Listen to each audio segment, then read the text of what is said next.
नमस्कार। दिन भर की बड़ी खबरों में आपका स्वागत है। मैं हूं आराधना। आज इस बुलेटिन में बात होगी इस्तीफे से ममता बनर्जी के इनकार की। तमिलनाडु में गठबंधन सरकार बनाने की तैयारियों की। देखेंगे कौन बनेगा केरलम का नया मुख्यमंत्री। असम और बंगाल में क्या है बीजेपी का प्लान। जानेंगे आम आदमी पार्टी ने राष्ट्रपति से क्या की शिकायत। और बुलेटिन के आखिर में देखेंगे जाने माने कार्टूनिस्ट इरफान की किस खबर पर पड़ी तिरछी नजर।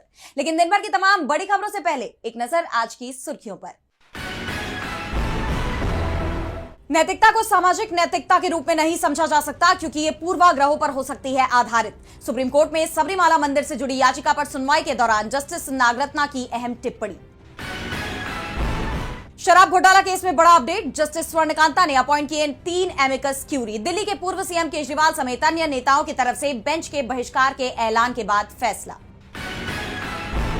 बंगाल चुनाव के नतीजों पर शिवसेना यूबीटी के मुखपत्र सामना का हमला। मुख्य चुनाव आयुक्त ज्ञानेश कुमार को बताया जीत का तीसरा साथी। चुनावी नतीजों को बीजेपी की राजनीतिक साजिश दिया करार।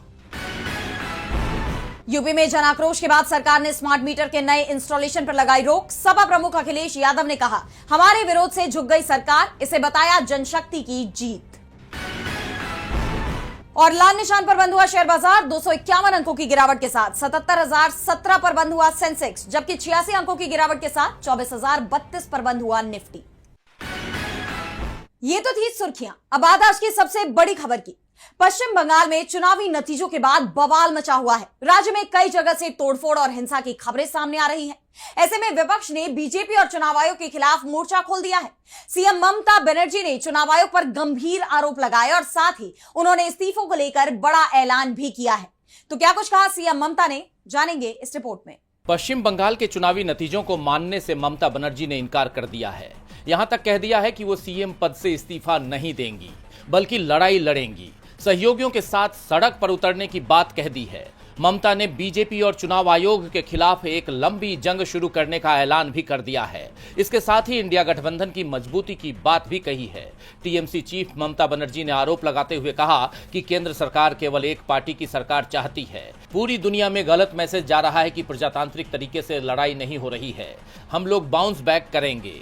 बंगाल में हम लोगों ने फाइट किया। यहाँ हमारी लड़ाई सिर्फ बीजेपी के साथ नहीं थी, हमारी लड़ाई इलेक्शन कमीशन के साथ थी। इलेक्शन कमीशन बिक जाए और ऑफिसर वन साइड काम करे तो क्या परिणाम होगा।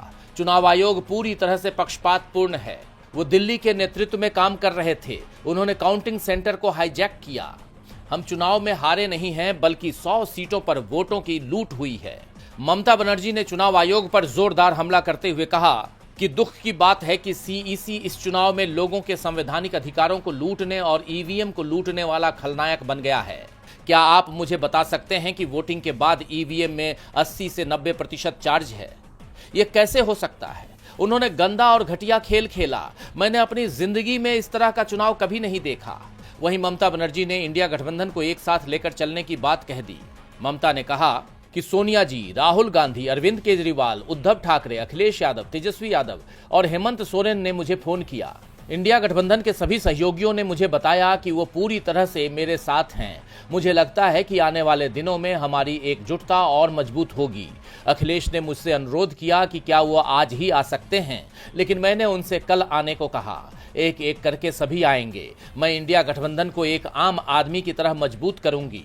ममता बनर्जी ने बीजेपी नेताओं पर बंगाल में हिंसा करने का आरोप भी लगाया और कहा कि हमारे कार्यालय पर कब्जा किया जा रहा है, हमारे पार्टी कार्यकर्ताओं पर अत्याचार हो रहे हैं। हम लोग 10 सदस्यीय कमेटी का गठन करेंगे।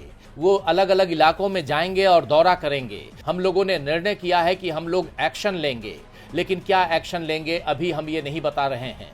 दरअसल चुनाव के नतीजे आने के बाद से ये खबरें सामने आ रही हैं कि आसनसोल, सिलीगुड़ी, जलपाईगुड़ी के बाद अब डायमंड हार्बर के फाल्ता में भी बीजेपी कार्यकर्ताओं ने टीएमसी दफ्तर में तोड़फोड़ की है। वहीं कांग्रेस सांसद राहुल गांधी भी ममता बनर्जी के समर्थन में नजर आ रहे हैं। ममता की हार पर खुशी मनाने वालों को राहुल गांधी ने फटकारा है और कहा है कि कांग्रेस के कुछ लोग और अन्य लोग टीएमसी की हार पर खुशी मना रहे हैं। उन्हें ये बातें साफ तौर पर समझनी चाहिए। असम और बंगाल के जनादेश की चोरी बीजेपी के जरिए भारतीय लोकतंत्र के खत्म करने का अभियान है। ये किसी एक पार्टी या दूसरी पार्टी का मामला नहीं है, ये पूरे भारत का मामला है। सीएम ममता के ऐलान के बाद बीजेपी के लिए पश्चिम बंगाल में सरकार बनाना आसान नहीं दिख रहा। हालांकि तमिलनाडु में जरूर सरकार गठन की प्रक्रिया तेज हो गई है। राज्य के विधानसभा चुनाव के नतीजों ने सबको हैरान कर दिया। टीवी के सबसे बड़ी पार्टी बनकर उभरी है। पार्टी प्रमुख विजय को विधायक दल का नेता भी चुना जा चुका है। सरकार बनाने को लेकर पार्टी की तरफ से बड़ा संकेत दिया गया है। तो क्या कुछ चल रहा है तमिलनाडु में, देखिए इस रिपोर्ट में। 5 राज्यों में हुए विधानसभा चुनाव के नतीजे आ चुके हैं। पश्चिम बंगाल में बीजेपी ने बाजी मारी तो केरल में कांग्रेस के नेतृत्व वाले यूडीएफ का परचम लहराया। लेकिन सबसे ज्यादा हैरान करने वाले नतीजे तमिलनाडु से आए। यहाँ सत्तारूढ़ डीएमके और विपक्ष एआईएडीएमके बीजेपी को पछाड़ते हुए एक्टर विजय की पार्टी टीवी के सबसे बड़ी पार्टी बनकर उभरी है।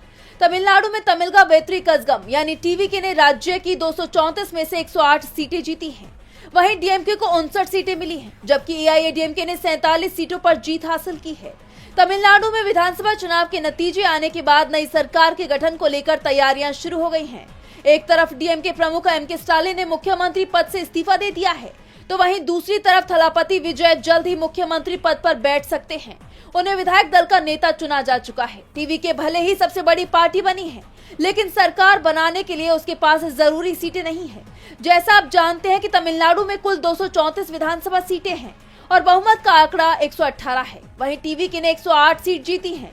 ऐसे में सरकार बनाने के लिए विजय के पास अभी भी 10 सीटें कम हैं।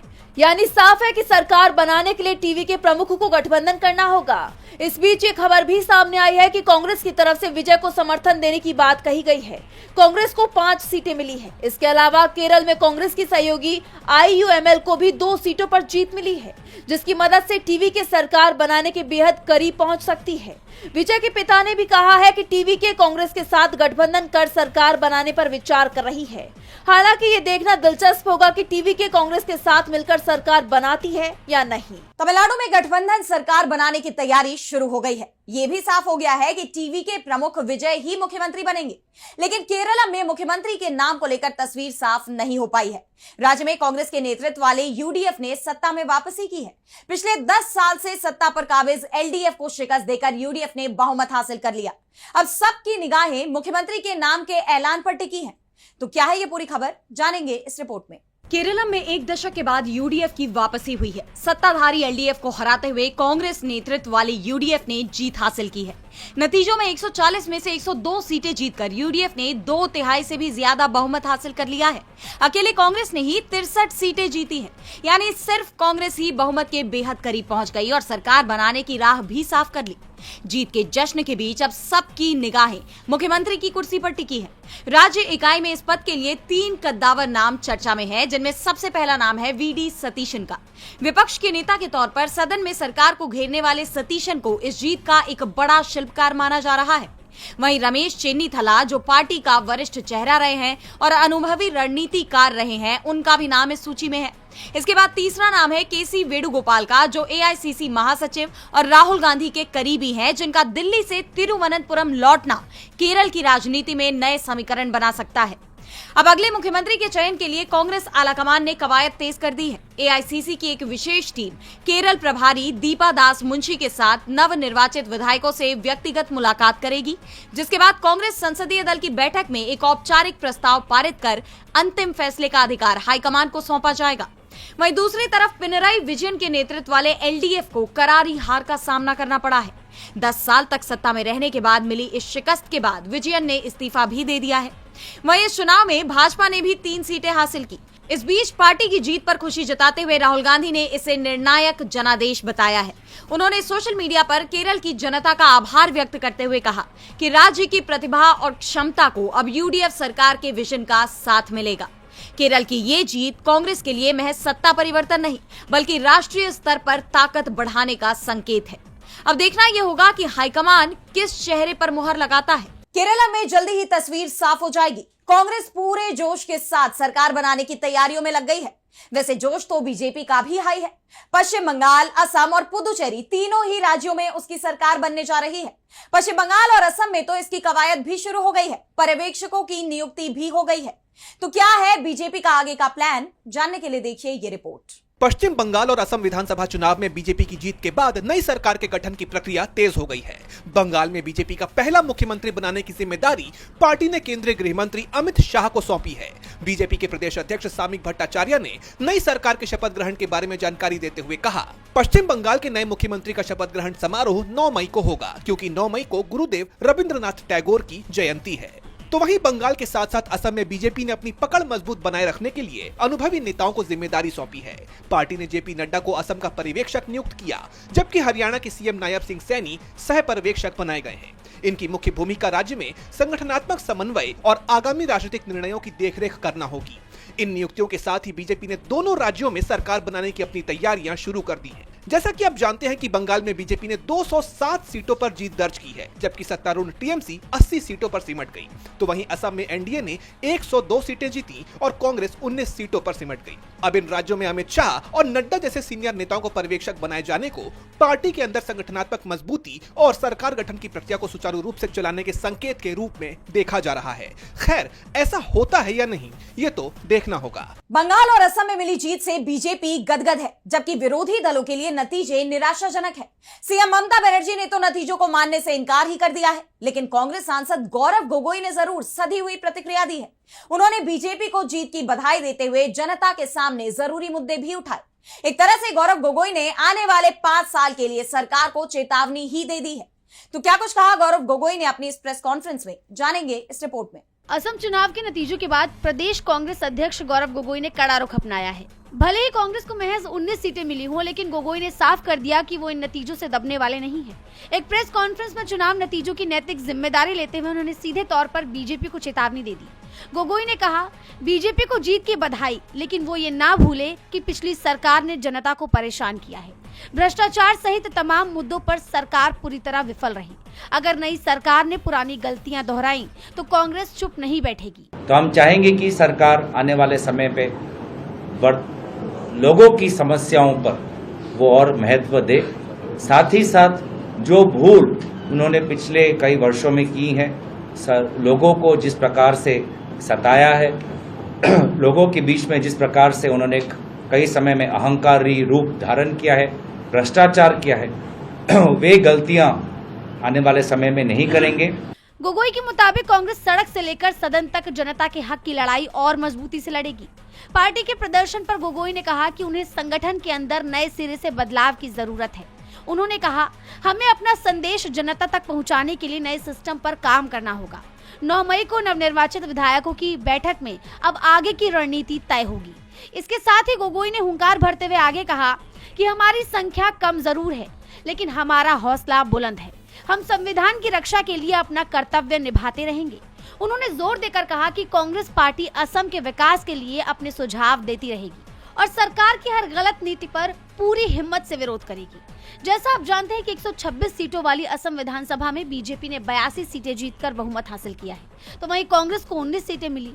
गोगोई का ये रुख साफ करता है कि आने वाले दिनों में असम की राजनीति में विपक्ष के तेवर और तीखे होने वाले हैं। कांग्रेस ने बीजेपी को साफ चेतावनी दे दी है कि उसकी गलतियां अब माफ नहीं की जाएंगी। उधर बिहार में भी बीजेपी और जेडीयू में खींचतान जारी है। मुख्यमंत्री सम्राट चौधरी की नई कैबिनेट का विस्तार होने जा रहा है, जिसके लिए भाजपा और जेडीयू के बीच 50-50 फॉर्मूले पर मुहर लगाई गई है। लेकिन जेडीयू अब भी अहम विभागों पर अपनी दावेदारी छोड़ने को तैयार नहीं है, जिसे लेकर राज्य का सियासी पारा चढ़ा हुआ है। देखिए ये रिपोर्ट। बिहार सरकार में नई कैबिनेट की तस्वीर 7 मई को साफ होने जा रही है। राजधानी पटना के गांधी मैदान में शपथ ग्रहण समारोह होना है, जहां राज्यपाल सैयद अता हसनैन नए मंत्रियों को पद और गोपनीयता की शपथ दिलाएंगे। इससे पहले सियासी गलियारों में चर्चाओं का बाजार गरमाया हुआ है। जैसा आप जानते हैं कि हाल ही में सीएम सम्राट चौधरी ने दिल्ली में केंद्रीय गृह मंत्री अमित शाह और बीजेपी के शीर्ष नेतृत्व से मुलाकात की। इस मुलाकात के बाद मंत्रिमंडल की लिस्ट फाइनल मानी जा रही है। सूत्रों के मुताबिक नई सरकार में बीजेपी और जेडीयू के बीच 50-50 फॉर्मूले पर सहमति बनी है। इसके तहत दोनों पार्टियों की बराबर की भागीदारी होगी। संभावित संख्या बल की बात करें तो मुख्यमंत्री और उप मुख्यमंत्री सहित पूरी कैबिनेट में कुल 32 से 33 मंत्री होंगे, जिसमें बीजेपी कोटा के 15 तो वहीं जेडीयू कोटा के 14 मंत्री होंगे। वहीं दूसरे सहयोगी दलों की बात करें तो एलजेपीआर को 2, हम और आरएलएम को 1-1 मंत्री पद मिल सकता है। कैबिनेट विस्तार के बीच सबसे ज्यादा चर्चा पूर्व डिप्टी सीएम विजय सिन्हा की हो रही है। भाजपा के कद्दावर नेता रहे सिन्हा इस बार डिप्टी सीएम नहीं बनाए गए। हाल ही में उनकी महाकाल मंदिर की यात्रा को उनके राजनीतिक भविष्य से जोड़कर भी देखा जा रहा है। चर्चा है कि उन्हें इस बार कोई मंत्रालय नहीं मिलेगा। सवाल यह है कि क्या सिन्हा इस फैसले से नाराज होंगे। वहीं मंत्रालयों के बंटवारे को लेकर जेडीयू और बीजेपी में पेंच फंसा हुआ है। जेडीयू का तर्क है कि क्योंकि उन्होंने मुख्यमंत्री का पद भाजपा को दे दिया है, इसलिए अहम विभाग उनके पास रहने चाहिए। मंत्रिमंडल विस्तार में हुई 19 दिनों की देरी पर आरजेडी ने भी तीखा हमला बोला है। पार्टी का आरोप है कि ये जनादेश का अपमान है। विपक्ष का कहना है कि जनता ने नीतीश कुमार के नाम पर वोट दिया था, लेकिन उन्हें राज्यसभा भेजकर सम्राट चौधरी को सीएम बना दिया गया। अब देखना होगा कि 7 मई को जब गांधी मैदान में शपथ ग्रहण होगा तो किस विधायक के हाथ कौन सा विभाग आता है। सम्राट चौधरी के कैबिनेट विस्तार पर संकट के बादल मंडराते हुए नजर आ रहे हैं, तो मुश्किल में आम आदमी पार्टी भी दिखाई दे रही है। एक साथ 7 सांसदों का बीजेपी में जाना उसके लिए बड़ा झटका है। और अब इस मामले में पंजाब के सीएम भगवंत मान ने राष्ट्रपति द्रौपदी मुर्मू से मुलाकात की। इस दौरान उन्होंने बागी नेताओं के दल बदल के बारे में चर्चा की। तो क्या कुछ हुआ इस मुलाकात के दौरान, जानने के लिए देखिए ये रिपोर्ट। आम आदमी पार्टी में हुई बगावत के बाद बागी नेताओं और पार्टी के बीच जुबानी जंग छिड़ी हुई है। पंजाब के सीएम भगवंत मान लगातार बागी नेताओं को लेकर तीखे बयान दे रहे हैं। उनकी सदस्यता रद्द करने की मांग कर रहे हैं। इस बीच उन्होंने राष्ट्रपति द्रौपदी मुर्मू से मुलाकात की है और आम आदमी पार्टी के 7 राज्यसभा सदस्यों के पार्टी छोड़ने के बाद पैदा हुए हालात पर चर्चा की। राष्ट्रपति से मुलाकात के बाद भगवंत मान ने कहा, संविधान दी हत्या, लोकतंत्र दी हत्या हुई है कि अचानक 7 MP ਜਿਹੜੇ ਨੇ ਉਹ ਇਕੱਠੇ ਹੋ ਕੇ ਆਪਣੇ ਆਪ ਹੀ ਇਹ ਕਹਿੰਦੇ ਨੇ ਕਿ ਅਸੀਂ ਹੁਣ ਆਹ ਪਾਰਟੀ ਬਣ ਗਏ। ਅਸੀਂ ਆਹ ਪਾਰਟੀ ਨਹੀਂ ਰਹੇ, ਹੁਣ ਅਸੀਂ ਆਹ ਪਾਰਟੀ ਬਣ ਗਏ, ਹੋਰ ਪਾर्टी बन गए, मर्ज हो गए ਅਸੀਂ, जो कि बिल्कुल गैर संवैधानिक है। यानी सीएम मान ने आपके राज्यसभा सांसदों का बीजेपी में शामिल होना संविधान का उल्लंघन बताया है। इसके साथ ही उन्होंने बीजेपी में शामिल हुए आपके राज्यसभा सांसदों की सदस्यता रद्द करने की मांग की और चेतावनी देते हुए कहा कि अगर केंद्र सरकार पंजाब में अपनी ताकत का गलत इस्तेमाल करती है तो हम कार्रवाई करेंगे। वहीं उन्होंने बीजेपी सांसद संदीप पाठक पर दर्ज एफआईआर को लेकर कहा कि आप बीजेपी के पीछे नहीं छिप सकते हैं। ये और राज्यों में हो सकता है, लेकिन पंजाब में नहीं। बीजेपी में जाने से सुरक्षा कवच नहीं मिलता है। बता दें, ये मुलाकात तब और खास हो गई जब भगवंत मान से कुछ मिनट पहले राघव चड्ढा राष्ट्रपति भवन से बाहर निकले। राघव चड्ढा ने शायराना अंदाज में आम आदमी पार्टी पर हमला बोला। जब तक थे आज्ञाकारी तभी तक थे संस्कारी, साथ छोड़ते ही बता दिया हमें भ्रष्टाचारी। जो लूट खसूट को कहते हैं कट्टर ईमानदारी, आप ही बताइए आखिर उनसे कैसे कोई निभाए यारी। राघव चड्ढा ने दावा किया कि पंजाब सरकार राजनीतिक बदले की भावना से काम कर रही है।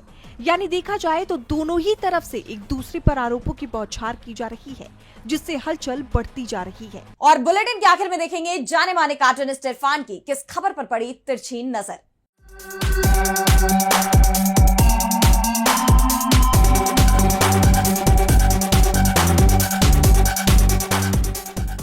पश्चिम बंगाल में ममता से सत्ता छीनने के बाद में जाहिर सी बात है बीजेपी काफी उत्साह में है और उत्साह में तो यूपी के मुख्यमंत्री आदित्यनाथ पहले से ही हैं। उन्होंने घोषणा की है कि वो एक व्यक्ति को 50,000 रुपये महीना देंगे, जिसको OTS CM फेलो कहा जाएगा, जो कि उनको विकास कार्यों में उनकी मदद करेंगे, बताएंगे कि भाई कैसे कैसे विकास हो सकते हैं यूपी के अंदर। अभी तक हुआ हो ना हो ये एक अलग बात है, लेकिन अब उन्होंने ये घोषणा की है। चुनाव आयोग का SIR काम कर गया है। अब ये वही फॉर्मूला है जो सफल हो गया है, तो अब जाहिर सी बात है ये हर राज्य में जो बचे हुए हैं बीजेपी को सत्ता पाने में, उनमें भी ये लागू किया जाएगा। उत्तर प्रदेश में बाकी सब कुछ वैसा के वैसा ही रहने वाला है जैसे कि उम्मीद है। सिर्फ रहेगा मोदी है तो मुमकिन है की जगह पर योगी है तो मुमकिन है हो जाएगी।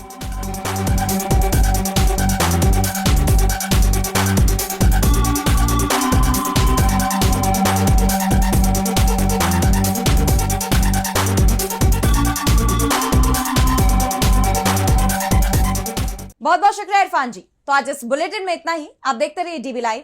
नमस्कार।